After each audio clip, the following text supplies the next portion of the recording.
तलाक। पति ने पत्नी को किसी बात पर एक थप्पड़ जड़ दिया। पत्नी ने इसके जवाब में अपना सैंडल पति की तरफ फेंका। सैंडल का एक सिरा पति के सिर को छूता हुआ निकल गया। मामला रफा-दफा हो भी जाता, लेकिन पति ने इसे अपनी तौहीन समझी। रिश्तेदारों ने मामला और पेचीदा बना दिया। न सिर्फ पेचीदा बल्कि संगीन। सब रिश्तेदारों ने इसे खानदान की नाक कटना कहा।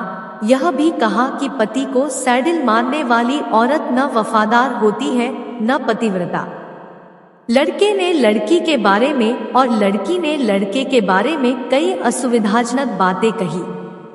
मुकदमा दर्ज कराया गया। पति ने पत्नी की चरित्रहीनता का तो पत्नी ने दहेज उत्पीड़न का मामला दर्ज कराया।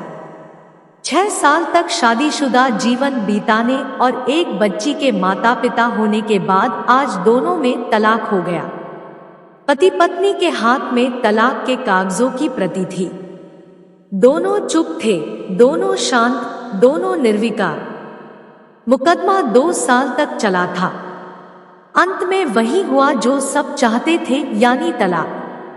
यह महज इत्तेफाक ही था कि दोनों पक्षों के रिश्तेदार एक ही टी स्टॉल पर बैठे कोल्ड ड्रिंक्स लिया।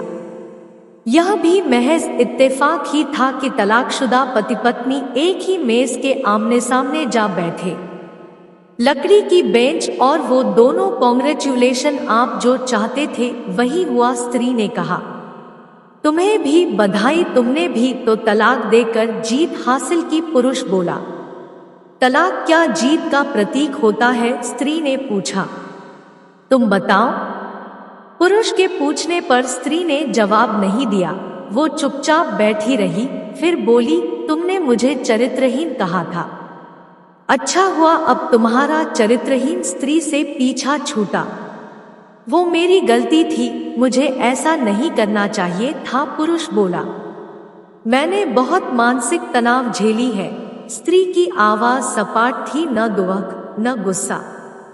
जानता हूँ पुरुष इसी हथियार से स्त्री पर वार करता है जो स्त्री के मन और आत्मा को लहूलुहान कर देता है। तुम बहुत उज्जवल हो। मुझे तुम्हारे बारे में ऐसी गंदी बात नहीं करनी चाहिए थी। मुझे बेहद अफसोस है, पुरुष ने कहा। स्त्री चुप रही। उसने एक बार पुरुष को देखा। कुछ पल चुप रहने के बाद पुरुष ने गहरी सांस ली और कहा, तुमने भी तो मुझे दहेज का लोभी कहा था। गलत कहा था। पुरुष की ओर देखती हुई स्त्री बोली। कुछ देर चुप रही, फिर बोली, मैं कोई और आरोप लगाती, लेकिन मैं नहीं। प्लास्टिक के कप में चाय आ गई। स्त्री ने चाय उठाई। चाय जरा सी छलकी। गर्म चाय स्त्री के हाथ पर गिरी। सी की आवाज निकली। पुरुष के गले में उसी क्षणों की आवाज निकली। स्त्री ने पुरुष को देखा। पुरुष स्त्री को देखे जा रहा था। तुम्हारा कमर दर्द कैसा है? ऐसा ही है, कभी वोवरॉन तो कभी काम्बी फ्लेम। स्त्री ने बात खत्म करनी चाहिए। तुम एक्सरसाइज भी तो नहीं करती, पुरुष ने कहा तो स्त्री फीकी हंसी हंस दी। तुम्हारे अस्थमा की क्या कंडीशन है? फिर अटैक तो नहीं पड़े? स्त्री ने पूछा। अस्थमा?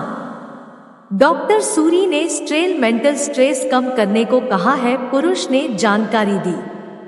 स्त्री ने पुरुष को देखा, देखती रही एकटक, जैसे पुरुष के चेहरे पर छपे तनाव को पढ़ रही हो।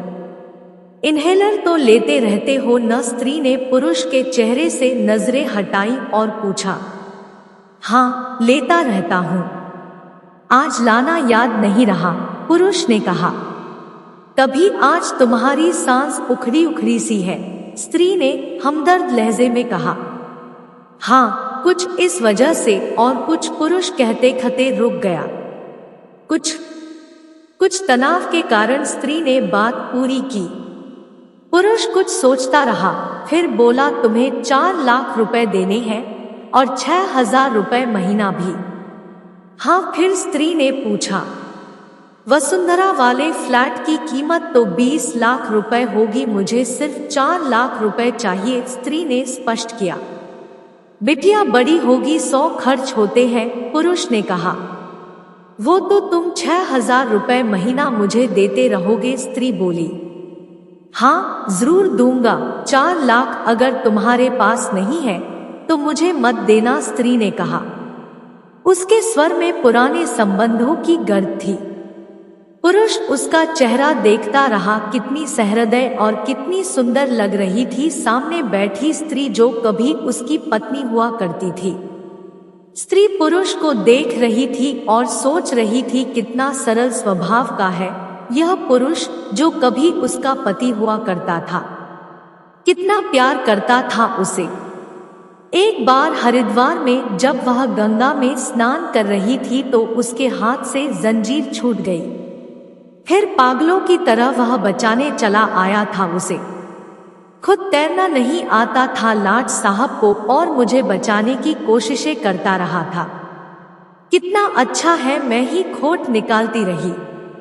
पुरुष एकटक स्त्री को देख रहा था और सोच रहा था, कितना ध्यान रखती थी। स्टीम के लिए पानी उबालकर जग में डाल देती, उसके लिए हमेशा इन्हेलर खरीद कर लाती। सेरेटाइड आक्यूहेलर बहुत महंगा था। हर महीने कंजूसी करती, पैसे बचाती और आक्यूहेलर खरीद लाती। दूसरों की बीमारी की कौन परवाह करता है, ये करती थी परवाह। कभी जाहिर भी नहीं होने देती थी। कितनी संवेदना थी इसमें। मैं अपनी मर्दानगी के नशे में रहा। काश जो मैं इसके जज्बे को समझ पाता।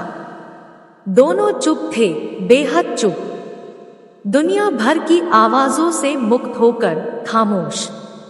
दोनों भीगी आंखों से एक दूसरे को देखते रहे। मुझे एक बात कहनी है, आवाज में झिझक थी। कहो, स्त्री नजल आंखों से उसे देखा। डरता हूं, पुरुष ने कहा। डरो मत, हो सकता है तुम्हारी बात मेरे मन की बात हो, स्त्री ने कहा। तुम बहुत याद आती रही, पुरुष बोला। तुम भी, स्त्री ने कहा। मैं तुम्हें अब भी प्रेम करता हूं। मैं भी, स्त्री ने कहा।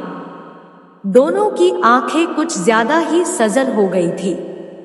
दोनों की आवाज जज्बाती और चेहरे मासूम। क्या हम दोनों जीवन को नया मोड़ नहीं दे सकते, पुरुष ने पूछा। कौन सा मोड़? हम फिर से साथ साथ रहने लगे, एक साथ पति पत्नी बनकर, बहुत अच्छे दोस्त बनकर। ये पेपर, स्त्री ने पूछा, फाड़ देते हैं? पुरुष ने कहा और अपने हाथ से तलाक के कागजात फाड़ दिए। फिर स्त्री ने भी वही किया। दोनों उठ खड़े हुए, एक दूसरे के हाथ में हाथ डालकर मुस्कुराए। दोनों पक्षों के रिश्तेदार हैरान परेशान थे। दोनों पति पत्नी हाथ में हाथ डाले घर की तरफ चले गए। घर जो सिर्फ और सिर्फ पति पत्नी का था। पति पत्नी में प्यार और तकरार एक ही सिक्के के दो पहलू हैं। जरा सी बात पर कोई ऐसा फैसला न ले कि आपको जिंदगी भर अफसोस हो। ऐसे ही और वीडियो के लिए हमारे चैनल को सब्सक्राइब करें और वीडियो को लाइक करें। धन्यवाद।